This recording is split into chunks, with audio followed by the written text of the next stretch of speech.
ಚನ್ನಗಿರಿ ಪಾಂಡೋಮಟ್ಟಿ ವಿರಕ್ತ ಮಠದಲ್ಲಿ ಜನವರಿ 16ರಿಂದ 3 ದಿನಗಳ ಬಸವತತ್ವ ಸಮ್ಮೇಳನ.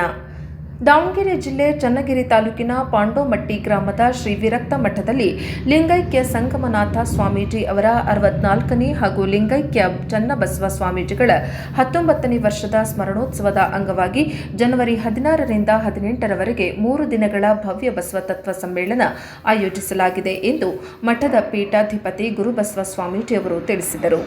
ಜನವರಿ 16ರಂದು ಚನ್ನಗಿರಿಯ ಬೆಳಗು ಮಲ್ಟಿ ಸ್ಪೆಷಾಲಿಟಿ ಆಸ್ಪತ್ರೆಯ ವೈದ್ಯರ ತಂಡದಿಂದ ಉಚಿತ ಆರೋಗ್ಯ ತಪಾಸಣಾ ಶಿಬಿರ ನಡೆಯಲಿದೆ. ಜನವರಿ 17ರಂದು ಬೆಳಗ್ಗೆ 8 ಗಂಟೆಗೆ ಧ್ವಜಾರೋಹಣ ಹಾಗೂ ಇಷ್ಟಲಿಂಗ ಪೂಜೆ ಪ್ರಾತ್ಯಕ್ಷಿಕೆ, ಮಧ್ಯಾಹ್ನ 11 ಗಂಟೆಗೆ ರೈತ ಸಂಗಮ ನಡೆಯಲಿದ್ದು ಅಂತಾರಾಷ್ಟ್ರೀಯ ರೈತ ಸಂಘಟಕಿ ಚುಕ್ಕಿ ನಂಜುಂಡಸ್ವಾಮಿ ಉದ್ಘಾಟಿಸಲಿದ್ದಾರೆ ಎಂದು ಹೇಳಿದರು. ರೈತ ಸಂಗಮದಲ್ಲಿ ಬಸವ ಜಯಚಂದ್ರ ಸ್ವಾಮೀಜಿ, ಶಿವಶಾಂತವೀರ ಶಿವಾಚಾರ್ಯ ಸ್ವಾಮೀಜಿ, ಪ್ರವಚನಕಾರ ಶೇಖರಯ್ಯ ಸ್ವಾಮಿ, ತುಮ್ಮೋಸ್ ಅಧ್ಯಕ್ಷ ಎಚ್.ಎಸ್. ಶಿವಕುಮಾರ್, ಮಾಜಿ ಅಧ್ಯಕ್ಷ ಆರ್.ಎಂ. ರವಿ, ಜಲತಜ್ಞ ಎನ್.ಜೆ. ದೇವರಾಜ ರೆಡ್ಡಿ, ರೈತ ಮುಖಂಡ ಕೆ.ಟಿ. ಗಂಗಾಧರ್ ಪಾಲ್ಗೊಳ್ಳಲಿದ್ದಾರೆ ಎಂದರು. ಬಿಜೆಪಿ ರಾಜ್ಯಾಧ್ಯಕ್ಷ ಬಿ.ವೈ. ವಿಜಯೇಂದ್ರ ಉದ್ಘಾಟಿಸಲಿದ್ದಾರೆ. ಶಾಸಕ ಡಿ.ಜಿ. ಶಾಂತನಗೌಡ, ವಿಧಾನ ಪರಿಷತ್ ಸದಸ್ಯರಾದ ಎಸ್.ಎಲ್. ಭೋಜೇಗೌಡ ಹಾಗೂ ಡಾ. ಧನುಂಜಯ ಸರ್ಜಿ, ವಡ್ನಾಳ್ ರಾಜಣ್ಣ, ಮಾಡಾಳ್ ಮಲ್ಲಿಕಾರ್ಜುನ್, ರಾಮಚಂದ್ರ ಭಾಗವಹಿಸಲಿದ್ದಾರೆ ಎಂದು ತಿಳಿಸಿದರು. ಜನವರಿ 18ರಂದು ಬೆಳಗ್ಗೆ 11 ಗಂಟೆಗೆ ಬಸವತತ್ವ ಸಮ್ಮೇಳನ ಹಾಗೂ ವಿಶ್ವಗುರು ಬಸವಶ್ರೀ ಪ್ರಶಸ್ತಿ ಪ್ರದಾನ ಸಮಾರಂಭ ನಡೆಯಲಿದ್ದು ಲೋಕೋಪಯೋಗಿ ಸಚಿವ ಸತೀಶ್ ಜಾರಕಿಹೊಳಿ ಉದ್ಘಾಟಿಸಲಿದ್ದಾರೆ. ಈ ವೇಳೆ ಶಾಸಕರಾದ Basavaraju, V. Shivaganga, K. Basavantappa, M. Chandrappa, ಮಾಜಿ ಶಾಸಕರಾದ ಮಾಡಾಳ್ ವಿರೂಪಾಕ್ಷಪ್ಪ, ಮಹಿಮಾ ಪಾಟೀಲ್, ಕರ್ನಾಟಕ ಜೀವ ವೈವಿಧ್ಯ ನಿಗಮ ಮಂಡಳಿ ಅಧ್ಯಕ್ಷ ವಡ್ನಾಳ್, ಜಗದೀಶ್, ಹೊದಿಕೆರೆ ರಮೇಶ್, ಹನುಮಲೇಶ್ ಷಣ್ಮುಖಪ್ಪ ಉಪಸ್ಥಿತರಿರುತ್ತಾರೆ ಎಂದು ಹೇಳಿದರು. ಸಮಾಜ ಸೇವೆ ಹಾಗೂ ಮಾನವೀಯ ಕಾರ್ಯಗಳಿಗೆ ಗುರುತಾಗಿ ನಾಡೋಜ ಉಡೆ ಕೃಷ್ಣ ಅವರಿಗೆ ವಿಶ್ವಗುರು ಬಸವಶ್ರೀ ಪ್ರಶಸ್ತಿ ಪ್ರದಾನ ಮಾಡಲಾಗುವುದು ಎಂದು ಗುರುಬಸವ ಸ್ವಾಮೀಜಿ ತಿಳಿಸಿದರು. ಪಾಂಡೋಮಟ್ಟಿಯಲ್ಲಿ 3 ದಿನಗಳ ಸಮ್ಮೇಳನಕ್ಕೆ ಪೂರ್ವ ಸಿದ್ಧತೆಗಳು ಭರದಿಂದ ಸಾಗುತ್ತಿದ್ದು ಭಕ್ತಾದಿಗಳು ಹಾಗೂ ಸಾರ್ವಜನಿಕರು ಹೆಚ್ಚಿನ ಸಂಖ್ಯೆಯಲ್ಲಿ ಭಾಗವಹಿಸುವಂತೆ ತಿಳಿಸಿದರು. ವರದಿ ದೇವರಾಜ್ ಕೆ. ನೆಲ್ಲಿ ಹಂಕಲ್ಲು, ಪ್ರಜಾಪವರ್ ಟಿವಿ, ದಾವಣಗೆರೆ.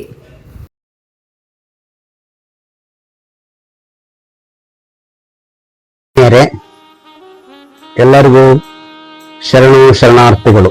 ಪಾಂಡೋಮಟ್ಟಿ ವಿರಕ್ತ ಮಠದಲ್ಲಿ ದಿನಾಂಕ 16, 17 ಮತ್ತು 18 ಇದೇ ಜನವರಿ 26ನೇ ಇಸ್ವಿ 3 ದಿನಗಳ ಕಾಲ ನಮ್ಮ ಹಿರಿಯ ಗುರುಗಳ ಸ್ಮರಣಾರ್ಥವಾಗಿ ಬಸವ ತತ್ವ ಸಮ್ಮೇಳನ ಕಾರ್ಯಕ್ರಮವನ್ನು ಹಮ್ಮಿಕೊಂಡಿದ್ದೇವೆ.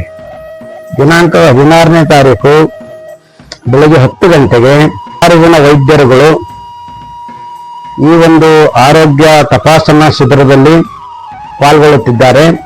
ಇದರಲ್ಲಿ ಭಾಗವಹಿಸಿ ತಮ್ಮ ಆರೋಗ್ಯವನ್ನು ಸುಧಾರಿಸಿಕೊಳ್ಳುವತ್ತ ಹೆಜ್ಜೆಯನ್ನು ಇಡಬೇಕು ಎಂಬುದು ನಮ್ಮ ಕಾಳಜಿ. 17ನೇ ತಾರೀಕು ಬೆಳಿಗ್ಗೆ 7 ಗಂಟೆಗೆ ಶತಸ್ಥಲ ಧ್ವಜಾರೋಹಣ ಕಾರ್ಯಕ್ರಮ ಇರುತ್ತದೆ. ತದನಂತರದಲ್ಲಿ 8 ಗಂಟೆಗೆ ಶರಣರಾಗಿರ್ತಕ್ಕಂಥ ಚಂದ್ರಮೌಳಿ ಎನ್ ಲಿಂಗಾಯತ ಇವರು ಈ ಪ್ರಾತ್ಯಕ್ಷಿತೆ ಕಾರ್ಯಕ್ರಮವನ್ನು ನಡೆಸಿಕೊಡಲಿದ್ದಾರೆ. 11 ಗಂಟೆಗೆ ಸರಿಯಾಗಿ ರೈತ ಸಂಗಮ. ಈ ರೈತ ಸಂಗಮದಲ್ಲಿ ನಾಡಿನ ಪ್ರಖ್ಯಾತ ರೈತ ಸಂಘಟಕರಾಗಿರ್ತಕ್ಕಂಥ ಶರಣೆ ಚುಕ್ಕಿ ನಂಜುಂಡಸ್ವಾಮಿ ಅವರು ಹಾಗೂ ಇನ್ನೂ ಇತರೆ ಅನೇಕ ಗಣ್ಯಾತಿಗಣ್ಯರು, ರೈತ ಪರವಾಗಿರುವಂಥ ಎಲ್ಲ ಧ್ವನಿಗಳು ಸಹ ಈ ಕಾರ್ಯಕ್ರಮದಲ್ಲಿ ಭಾಗವಹಿಸುತ್ತಿದ್ದಾರೆ. 3 ಗಂಟೆಯಿಂದ ಮಹಿಳಾ ಸಂಗಮ ಕಾರ್ಯಕ್ರಮ ಇರುತ್ತದೆ. ಬಹುತೇಕ ಎಲ್ಲ ಮಹಿಳಾ ಮಠಾಧಿಪತಿಗಳು ಒಂದು ವೇದಿಕೆಯಲ್ಲಿ ಸೇರಿಕೊಂಡು ಮಹಿಳೆಯರಲ್ಲಿ ಯಾವ ರೀತಿಯಾಗಿರ್ತಕ್ಕಂಥ ಜಾಗೃತಿಯನ್ನು ಉಂಟು ಮಾಡಬೇಕು ಧಾರ್ಮಿಕ ವಿಚಾರದಲ್ಲಿ ಎನ್ನುವುದನ್ನು ಈ ಚರ್ಚಾಗೋಷ್ಠಿಯಲ್ಲಿ ಭಾಗವಹಿಸುತ್ತಿದ್ದಾರೆ. 6:30ಕ್ಕೆ ಸರಿಯಾಗಿ ಸ್ವರ್ಣ ಸಂಗಮ ಕಾರ್ಯಕ್ರಮ ಇರುತ್ತದೆ. ನಮ್ಮ ನಾಡಿನ ಪ್ರಖ್ಯಾತ ಗುರುಗಳು ಬಹಳ ಜನ ಭಾಗವಹಿಸುತ್ತಿದ್ದಾರೆ. ಜೊತೆಗೆ ಬಿಜೆಪಿ ಪಕ್ಷದ ಅಧ್ಯಕ್ಷರಾಗಿರ್ತಕ್ಕಂಥ BY ವಿಜಯೇಂದ್ರ ಅವರು ಈ ಕಾರ್ಯಕ್ರಮವನ್ನ ಉದ್ಘಾಟನೆ ಮಾಡುತ್ತಿದ್ದಾರೆ. ಹಾಗೆಯೇ ಬೇರೆ ಬೇರೆ ನಮ್ಮ ಸ್ಥಳೀಯ ಶಾಸಕರು ಹಾಗೂ ವಿಧಾನ ಪರಿಷತ್ತಿನ ಸದಸ್ಯರುಗಳು, ಬೇರೆ ಬೇರೆ ಮುಖಂಡರುಗಳು ಈ ಕಾರ್ಯಕ್ರಮದಲ್ಲಿ ಭಾಗವಹಿಸುತ್ತಿದ್ದಾರೆ. 18ನೇ ತಾರೀಕು ಬೆಳಿಗ್ಗೆ 8 ಗಂಟೆಗೆ ಮತ್ತೆ ಸಾಮೂಹಿಕವಾಗಿರ್ತಕ್ಕಂಥ ಇಷ್ಟಲಿಂಗ ಪ್ರಾತ್ಯಕ್ಷಿತೆ ಕಾರ್ಯಕ್ರಮ ಇರುತ್ತದೆ.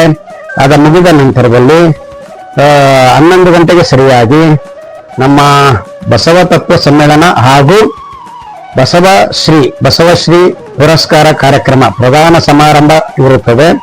ಈ ಕಾರ್ಯಕ್ರಮದಲ್ಲಿ ಬಹಳಷ್ಟು ನಾಡಿನ ಪ್ರಮುಖ ಮಠಾಧೀಶರುಗಳು ಕೂಡ ಭಾಗವಹಿಸುತ್ತಿದ್ದಾರೆ.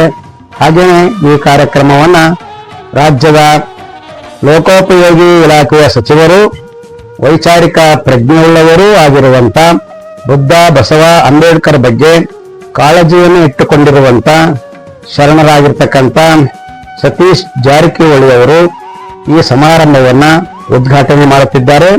ಹಾಗೆಯೇ ಸಂಸದರಾಗಿರುವಂತ BY ರಾಘವೇಂದ್ರ ಅವರು ಸಹ ಈ ಕಾರ್ಯಕ್ರಮದಲ್ಲಿ ಭಾಗವಹಿಸುತ್ತಿದ್ದಾರೆ. ಹಾಗೆಯೇ ನಮ್ಮ ತಾಲೂಕು ಹಾಗೂ ಜಿಲ್ಲೆಯ ಎಲ್ಲ ಶಾಸಕ ಮಿತ್ರರು, ವಿಧಾನ ಪರಿಷತ್ತಿನ ಸದಸ್ಯರು, ಮುಖಂಡರುಗಳು ಕೂಡ ಭಾಗವಹಿಸುತ್ತಿದ್ದಾರೆ. ಹಾಗೆಯೇ ಬಸವಶ್ರೀ ಪುರಸ್ಕಾರಕ್ಕೆ ಪಾತ್ರರಾಗಿರ್ತಕ್ಕಂಥ ನಾಡೋಜ ಒಡೆ ಕೃಷ್ಣ ಅವರು ಸಹ ಈ ಪ್ರಶಸ್ತಿಯನ್ನ ಸ್ವೀಕಾರ ಮಾಡುತ್ತಿದ್ದಾರೆ. ಬೇರೆ ಬೇರೆ ಎಲ್ಲ ಮುಖಂಡರು ಕೂಡ ಭಾಗವಹಿಸುತ್ತಿದ್ದಾರೆ. ಅಪಾರವಾಗಿರ್ತಕ್ಕಂಥ ಬಸವ ತತ್ವದ ಅನುಯಾಯಿಗಳು ಈ ಕಾರ್ಯಕ್ರಮದಲ್ಲಿ ಪಾಲ್ಗೊಳ್ಳುತ್ತಿದ್ದಾರೆ. ಜೊತೆಗೆ ವಚನ ಸಂಗೀತ ಇರುತ್ತದೆ, ಪಠಾಣಿಗಳಿಂದ ಮಾತುಗಳು ಇರುತ್ತವೆ. ಇವೆಲ್ಲವೂ ಕಾರ್ಯಕ್ರಮಕ್ಕೆ ಒಂದು ದೊಡ್ಡ ಮೆರಗನ್ನ ಕೊಡ್ತಾ ಇದ್ದಾರೆ. ಜೊತೆಗೆ ಎಲ್ಲಾ ಸಂದರ್ಭದಲ್ಲೂ ಸಹ ಪ್ರಸಾದದ ದಾಸೋಹ ಇರುತ್ತದೆ. ಹೀಗಾಗಿ ತಾವೆಲ್ಲರೂ ಕೂಡ ತಮ್ಮ ತಮ್ಮ ಕೆಲಸ ಕಾರ್ಯಗಳನ್ನು ಬದಿಗೊತ್ತಿ ಈ ಕಾರ್ಯಕ್ರಮದಲ್ಲಿ ಭಾಗವಹಿಸಿ ಈ ಕಾರ್ಯಕ್ರಮವನ್ನ ಯಶಸ್ವಿ ಮಾಡಬೇಕು, ಜೊತೆಗೆ ಕಣ್ತುಂಬಿ ನೋಡಿಕೊಳ್ಳಬೇಕೆಂದು ನಮ್ಮ ಅಪೇಕ್ಷೆ.